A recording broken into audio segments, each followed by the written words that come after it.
Nguhaye ikaze nanone kuri ATV channel usangaho ibyegeranyo, amakuru ndetse n'ibiganiro byose birebana no ku buhinzi n'ubworozi. Iyi ni ya gahunda y'icyegeranyo rero tukaba twabahitiyemo kubakorera icyegeranyo ku buhinzi bw'amashu. Ndagusaba gukora subscribe wowe utarakora subscribe kugira ngo ujye uwa mbere mu kubona ibiganiro byacu by'ingirakamaro cyane cyane ku bahinzi borozi.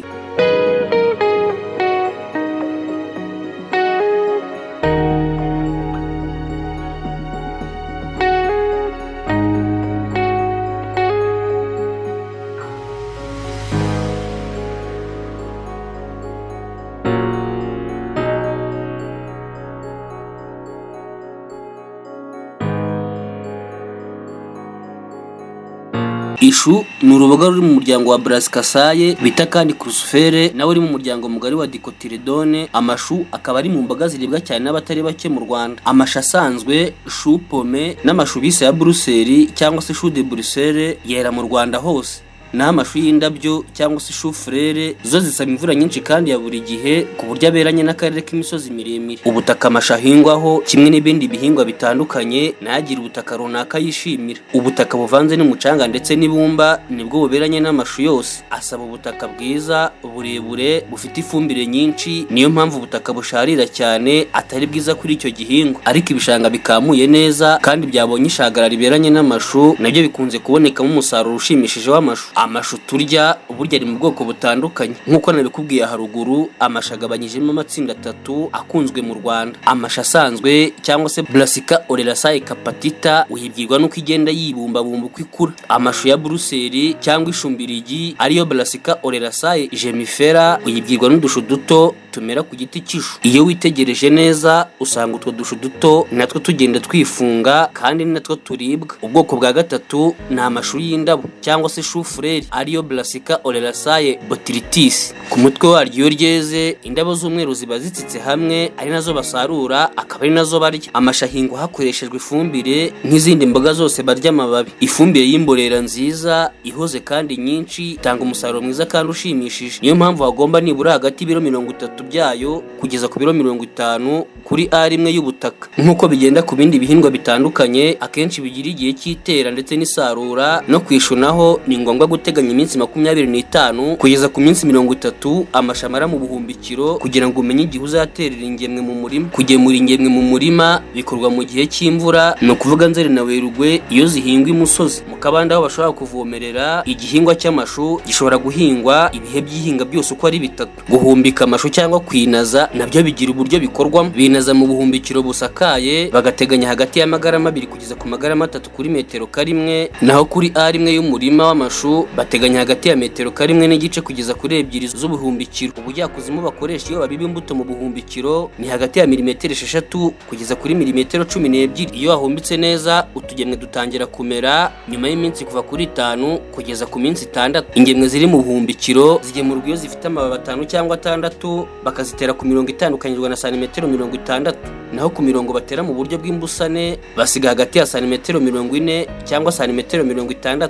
Umubare ngombwa kuri hegitari imwe y'umurima w'amashu ni ingemwe 4200. Mu gutera bakoresha ingemwe nziza zibyibushye kandi zitarangwaho uburwayi. Iyo bamaze gutera urugemwe ni ngombwa gutsindagira ubutaka bwegereye urugemwe, kuvomerera no gutwikira urugemwe rumwe rumwe igihe kitari kirekire. Kimwe nk'ibindi bihingwa bitandukanye, amashu nakenera gukorerwa imirimo itandukanye cyangwa se kwitabwaho. Mu yandi magambo, hari ukuyavomerera kenshi iyo nta mvura igwa, kuyabagara kenshi kugira ngo hatameramo ibyatsi. Ni ngombwa kandi kumenera kenshi kugira ngo imiterere y'ubutaka ihora ari myiza. Gufumbira hakoreshejwe NPK 17 aho bakoresha ibiro 3 kuri rimwe kandi bazengurutse urugemwe. Kuri chou frere ho iyo ururabo rumaze kugira ubunini bungana nk'igi barutwikiriza amababi yo hasi bayahinira hejuru y'ururabo. Nk'izindi mboga cyangwa ibindi bihingwa muri rusange, amashu nakunze kwibasirwa n'indwara zitandukanye. Muri izo ndwara zitandukanye hari ibibyimba by'imizi ariyo hernie mu rurimi rw'igifaransa. Iyi iterwa n'agahomyo bita Plasmodium brassicaceae igafata igafata imizi y'amashu. Ikigaragaza ni uko imizi itireme ikamera nk'ibijumba. Ikindi kandi irabora ikanuka cyane kandi amashu ntakure neza, ndetse iyo hashyushye amashu ararabirana agasa n'ayanamye. Uburyo bwo kurwanya iyi ndwara ni ukurandura no gutwikira mu mwobo amashu arwaye mu gihe cy'itera, gukoresha ingemwe zitarwaye kandi zigaterwa mu murima utaragezemo iyo ndwara. Naho mu mirima iyo ndwara yagezemo bisaba kumara imyaka 5 batarasubizamo amashu. Naho mu buryo bwo gukingira iyi ndwara ni ukuvanga itaka ry'ubuhumbikiro n'amatotoro y'inkoko ndetse n'ivu ry'ibiti mbere yo guhumbika amashu. Gutera imiti yica indwara iterwa n'uduhumyo, aha twavuga nka oxychloride de cuivre ndetse na dicobre. Indwara ya kabiri niyo bita imvura y'amashu cyangwa se mildew mu ndimi z'amahanga. Iyi ndwara ni indwara yo muhumbikiro iterwa n'agahumyo kitwa Peronospora parasitica kandi igafata amababi. Ibimenyetso byayo ni utubara duto tutangana tuba turi ku mababi ndetse nyuma gahinduka umuhondo, ubundi akaza no kuma.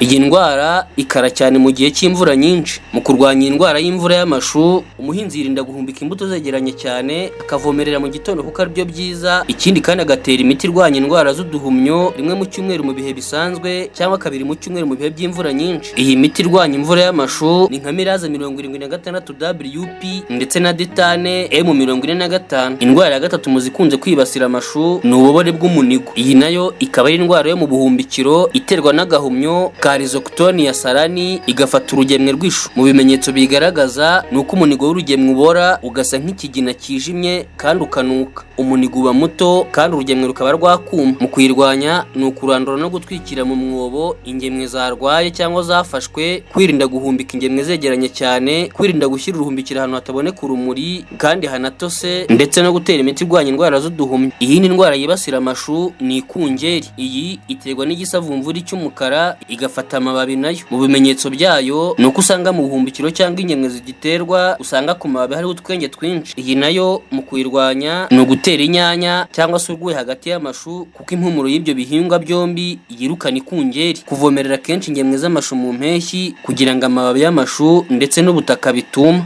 Ikindi kandi ni ugukoresha imiti irwanya udusimba nka Sumitiyo ndetse na Deltametrine. Indi ndwara yibasira amashu ni isazi y'amashu. Iterwa n'amasazi asanzwe, igafata umunigo hagati n'imizi y'urugemwe. Ibimenyetso byayo ni isazi itera amagi hasi ku ngemwe, inyo zinjira mu munigo zigacukurutira ku giti cy'amashu. Iyi isazi ari nyinshi, imizi yose ironenekara, amababi akarabirana maze ishuri kuma. Iyindi ndwara ni tenye cyangwa se amababi apfumaguye. Iyi ndwara iterwa n'igisavumvu cy'icyatsi kibisi kibyarwa n'ibinyugunyugu byitwa Prutera, Gisixtera, Herura undarisi, Spodoptera exempta ndetse na Trichoropsia. Iyi nayo ifata amababi. Ibimenyetso byayo ni udusagungu tw'icyatsi kibisi cyeruruka turya amababi y'ishu tugasigamo imyobo minini. Mu kurwanya indwara y'amababi apfumaguye ni ugutera inyanya nke hagati y'amashu kuko impumuro yazo ituma udusimba duhunga. Ikindi ni ugutera imiti yica udukoko. Indi ndwara ni ububore bw'amashu. Iterwa n'agahumyo, igafata imbere mu ishu. Hanyuma mu kuyirwanya ni ugutera amashu mu mirima ikamuyemo amazi neza. Indi ndwara ikunze kwibasira amashu ni kirabiranya y'amashu cyangwa se kuma ku mpande zombi cyangwa black rot mu ndimi z'amahanga. Habanza kugaragara amabara ameze nk'arimo amazi ku mababi, nyuma agahinduka ikigina. Ayo mabara kenshi agira ishusho y'inyuguti ya V. Iyo amashu yafashwe n'indwara atarabumba, amababi aruma. Mu kwirinda iyi ndwara ni ugusimburanya mu murima ibihingwa bitari mu muryango w'amashu. Ikindi ni ukurandura ibihingwa birwaye kugira ngo bitanduza ibindi. Kwirinda ko mu mirima harekamo amazi, kubahiriza intera hagati y'ibihingwa nibura hagati ya santimetero 50 na santimetero 60 hagati y'igihingwa n'ikindi. Gusukura ibikoresho byifashishwa mu buhinzi, gutera imiti irimo cuivre nka oxychloride de cuivre. Indi ndwara ni inda z'amashu cyangwa se ubuhunduguru. Inda ku gihingwa cy'amashu zikunze kuba zifite amabara atandukanye, icyatsi cyangwa se umukara. Zinyunyuza amababi bigatuma yikunjagata isura kandi agacika intege. Inda kandi zikwirakwiza indwara z'amavirusi.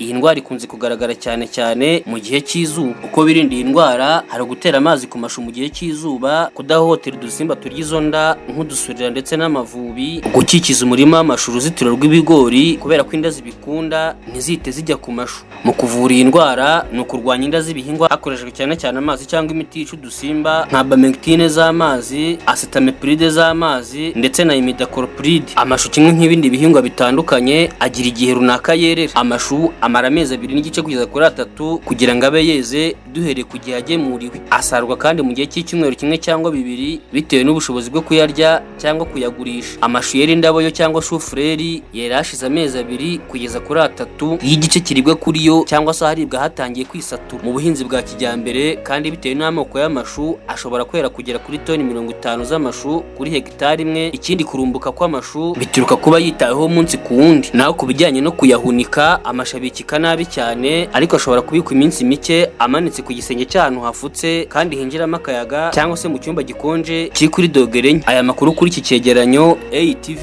yifashishije imfashanyigisho zitandukanye za Minisiteri y'Ubuhinzi n'Ubworozi zirimo ifishi ya tekinike zo guhinga kijyambere imboga z'amashu ndetse n'imfashanyigisho y'amahugurwa ku mashu.